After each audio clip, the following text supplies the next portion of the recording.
This week on The Bottom Line, I find a boat to cure seasickness, I get run over by an icebreaker, and Christy falls over.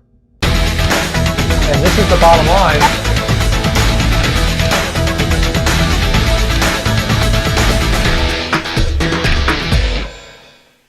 Well, I don't know what to say. I don't know what to say without going, "Hi, I'm Doug, and I'm Christy," and she goes, "Okay, here. Hey everybody, I'm Doug." Oh, Christy's not here. She's actually on vacation this week, so you're stuck with me. Welcome to The Bottom Line. Things are getting a little freaky out there. Welcome to The Bottom Line. We're going to jump right in it. First of all, we're going to talk about crew on Russian boats in Crew Corner, so please stick around for that. Okay, let's jump into our sponsors. Marine Data Solutions and Saltee Rice Crew Apparel. Marine Data Solutions, I've got 99 problems on board. And the internet's not one of them. And Saltee Rice Crew Apparel. I can tell you with all honesty, because Christy's not here, that Dave is a bad guy. He will do anything that you want for a price. Now, he also does bed linens and crew uniforms and all kinds of other stuff. But I don't know what to tell you guys. If you noticed, Dave's the enforcer, and Marine Data, you know, the Italians, they're kind of like, you know, I'm stuck here, send help. All right, anyway, those are really good sponsors. We love those guys. Check them out. Okay, next, yacht industry news. Working. The whole show's not going to be about Russia, but I'm going to tell you guys what you need to know about Russia and yachts. And by the way, a lot of people are like, "Oh, you're taking sides, you're taking sides." I'm trying to report the news. I'm not taking sides. I am going to take sides when somebody threatens us with nuclear war. That's where I draw the line. So anyway, listen, sanctions continue to keep the Russian yacht owners on the run. These boats are literally getting underway and running to a safe port, safe haven. Now, there's not a lot of yachts that have been sanctioned, but a lot of the big ones have. Take a look at this this clip right here of our president saying he's going after the yachts. The United States Department of Justice is assembling a dedicated task force to go after the crimes of the Russian oligarchs. We're joining with European allies to find and seize their yachts, their luxury apartments, their private jets. Okay, so I reported midweek last week that the 512-foot yacht Dilbar, the Germans took it. It was in Blumvoss. Putin's boat got out of there just beforehand. He was you know, lucky with that. Now, there are 5 other yachts that are on the radar. Okay, Nord, and we know that Nord is in Seychelles, and they probably put it there because Seychelles apparently is a safe place for those guys. Lady M, Solaris, Galactic, Supernova, and Predator, okay, are currently the yachts that governments are trying to find where they are. So these guys, I don't know exactly where they are, but these are the boats that they're targeting. Dilbar on its own is almost $600 million. So this is a big deal. I also have to ask, what happens when we take the boats? I mean, do we have, you know, I'll talk to you about crew on these yachts at Crew Corner. Okay, next. Take a look at this video. This is nothing to do with the war. These are 2 merchant ships. And take a look at this, or listen to this VHF conversation. Are you from Russia? Yes, from Russia, Russian member. Ясно, экипаж России, да? Ребята, мы отказываемся от бункеровки, мы отказываемся снабжать ваш пароход. Кто с нами говорит? С вами говорит старший помощник капитана с Грузии. Мы не будем снабжать ваш пароход. Русский корабль, иди нахуй. Оккупанты, бля! Уважаемые, давайте без политики, у нас топливо заканчивается. Ну, если у вас топливо заканчивается, вы можете использовать Весла, бля! Пошли вы нахуй! Слава героям! Слава Украине! Героям слава! So, yeah, that's kind of messed up. Now, I'm going to give you my opinion, okay? I personally would never leave anyone stranded at sea, put their lives in danger, on and on and on. There's a lot of weird shit going on. Everybody's got to make their own call, and they have to stand behind their beliefs. Okay, next, Admiral Carl Schultz has reported that the Coast Guard cutter Polar Star has gone farther south than any other ship has ever gone in the history of man. That's pretty cool. 12 miles farther. Now, why? Well, there's something about the ice caps melting a little, so it was actually where ice normally was, is just water. The captain has stated that himself, the crew, and the boat are very proud to join the ranks of Admiral Byrd, Shackleton, and by the way, Shackleton was the guy who named the place where they are. They are in the Bay of Whales, and the reason is because there was a lot of whales there. So, good job, Coast Guard. I'll tell you what, we don't have enough icebreakers. Matter of fact, this is our only working heavy class icebreaker. So please, let's get some more. Next, the Bahamas has just announced, and I want you guys to check this because they have a tendency of going back and forth, but the Bahamian government has announced that you do not need the 5-day COVID test after you go into the country. So currently, or previously, you had to get tested, you get the visa, you show up, and then you get the 5-day test. They're saying no more, which is going to be great for us because if you're in some remote island, you don't have to go back. All right. Please check though because they change their mind a lot. Next, a company over in California is trying to solve the problem of seasickness. All right, and it's their solution is called the Martini 7.0.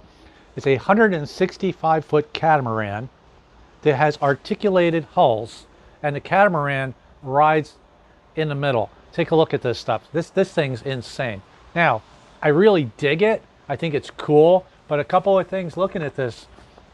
How do you get in the engine room? Because the engines are in the hulls. So you're going through like really bad waves, and they're saying 12 footers is not a problem. They're saying top speed of 24 knots, and they're going to say that there's zero movement. What happens if something breaks? You got to go down there. Or what happens if one of the systems breaks and you're all tilted over? Anyway, we're going to keep our eyes out on that. It is kind of cool. Next, everybody's always complaining that yachts are you don't need them and they're polluting the environment and they're just destroying everything. Well, a company called Yachts has come up with a solution, and their boat is called the Sail 55. Now, Sail 55 obviously is 55 meters. It's a pretty sexy boat, and it's obviously a sailboat. But here's the kicker. No combustible engines, internal combustible engines on board. It uses water, solar, and wind to either provide power or generate power. Obviously, the sails will, generate lift and off the boat goes. But they're also using solar, and they're using all kinds of other stuff. Drags on winches with the sails, kind of like braking on an electric car. This thing has no motors. It can go anywhere it wants. It can run everything on board, and it has zero internal combustion engines. So, ta-da! The first 100% green yacht. Check it out. I hope they build it. Bottom feeders. Look at that big shark. Isn't that awesome? Okay, so we're going to give out some shout outs to Therese. I don't know where you are, Therese, but thanks for keep sending all the info and keep watching the show. I love it. I believe you're on the West Coast. Check in and let me know. Karishna, who's in Trinidad, she says, hey, Trinidad's watching. Well, I know it's the summer down there. No, it's actually it's spring, so you're probably not like sweating to death. Asola from St. Vincent and the Grenadines, keep on watching. Estelle Yachting in Palma, Mallorca is now watching the show. So big shout out to those guys, Estelle Yachting in Palma, Mallorca. And now I have an unnamed one, and she's in Moscow, and I don't want to name her name, but she's a fan of the show. All I can tell you is she says her Facebook's going on and off, and her YouTube's going on and off. It's very strange. They're kind of in the dark a little on what's going on, but anyway, keep on watching, and I hope everything works out. Crew Corner brought to you by Crew Haven. Crew Haven, they have houses right next to Lauderdale Marine Center, and they are clean, they're efficient, they have internet, and they have laundry. So here's the deal, like if you're doing a refit and you want to get away from the captain, because trust me, we want to get away from you guys too. Check out Crew Haven at crewhaven1501.com. By the way, nobody's here, I can tell you right now, they will give you, they will set up monkeys, in little butler outfits. You can jump off the roof into the pool, just as long as Jamie doesn't know. Don't jump off the roof. Okay, now, this week we're going to talk about what happens if you're working on a Russian yacht. There's a lot of stuff going on. So I'm going to give you guys some stats. And I know some other big news outlets cover it, so I'm not going to bore you with all the stuff you've already heard of. But First of all, Russian owners represent 9% of all the yachting in the world. Okay, they are only second to us, United States. So they're not all having Russian flags on, but there are quite a few of them out there. Okay, as far as new builds, they represent almost 14%. So what does all this mean? It means they have a very large footprint in the yachting industry. And you could very well look at a yacht and not even know that there is it's owned by a Russian because they have different flags. So it is going to bottle up, especially in the Mediterranean, if these boats sit. You know, they're going to make yard periods harder because it's going to be clogged up. Also, let's just say you're working on one. Let's put politics aside for a minute. Even if they're not one of the targeted yachts, and one of our bottom feeders sent this in because he is in Cabo San Lucas, and you can see that there is a Russian boat with a Russian flag sitting in the harbor. I don't know why he's there. I don't know if he's on the list for sanctions. But here's the thing. If things get worse and you work on a Russian yacht, do you really want to go back to, do you want to be, say, British, South African, American, French, whatever, and all of a sudden the owner says, things are getting snotty out there. I want you to bring the boat up to the North Sea and park it in Russia. What do you do? Okay?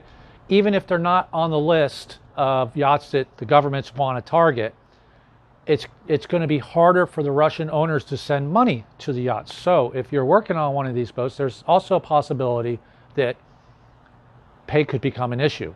Maintenance could become an issue if they cannot have money going back and forth, even through management companies, because they're not targeting flags, they're targeting the owners. All right. Visa, there's a whole bunch of American companies that already said we're stopping doing business with Russia. Does that mean the Visa cards for these boats aren't going to work anymore? As crew, you have to weigh the good with the bad. I'm not saying bail, but I definitely believe that you should be realistic on what you're getting yourself into. And you also have to be very realistic that even though your guy is just a normal guy, he doesn't like anything that's going on, he's going to have problems. And if things get worse, he could very easily say, I want to protect my asset, send it here. You could be an American crew member working for a Russian guy that's a good guy, but all of a sudden he wants his yacht somewhere else. Now, let's just say, you're in Russia. You're an American in Russia on a Cayman Island flag yacht. It's probably not a good position to be in. Weigh your options, keep your head on a swivel, and frankly, if it was me, and this is my personal opinion, I'm out.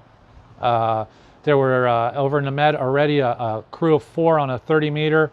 The guy was not under sanctions. They just said, we don't want to be involved in this. And they told the guy politely, and they walked off. So this has never happened in the history of anything. Not at all. So there's no game plan. You just got to keep your head on a swivel. And frankly, there's so many crew jobs out there. Do you really want to get involved in some sort of political back and forth where you could actually be in trouble? We have a NBA, women's NBA player right now who's stuck in Russia, and she's looking at 10 years. Think about that. Okay, I'm Doug, and this is not Christy, and that's the bottom line. Thank you.